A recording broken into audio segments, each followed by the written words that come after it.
This month's core bridge workout, we're just utilizing the basics. So here going from the knees, but it's quite hard with this externally rotated position on the back of the forearms. And then just going through, just doing a nice simple isometric contraction. To make it harder, you can lengthen out that lever. And then again there, to make it even harder, you'll see these next versions where I'm just going to lifting one leg. So it's getting a transverse plane load coming through, even though I'm maintaining an isometric. So I'm resisting rotation.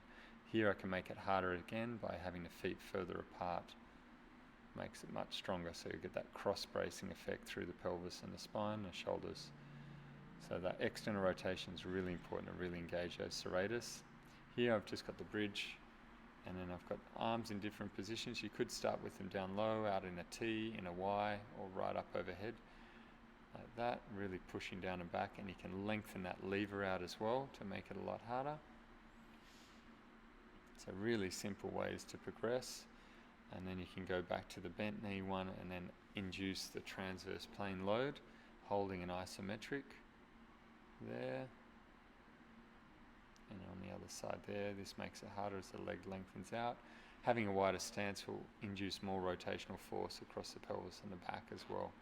So really want to get that nice isometric contraction for a minute each side, and then you load sharing and shifting it around by doing these weight shifts, but maintaining the contraction through the spine, which is really practical.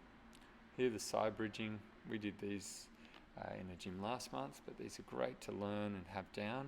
So you might be just doing some side bridging to keep your program really simple. If you don't have any equipment for side lateral work with a Swiss ball. So this is quite good here. These are great for strengthening those glutes on the lateral angle by the lifting leg and the supporting leg as well at the same time, really keeping that spine nice and stable.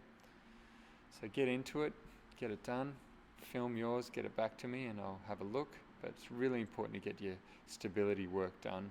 The long sustained sets really hold the joints together. So it's good to do those and the heavy stuff, but you want to make sure that you maintain a good level of postural endurance.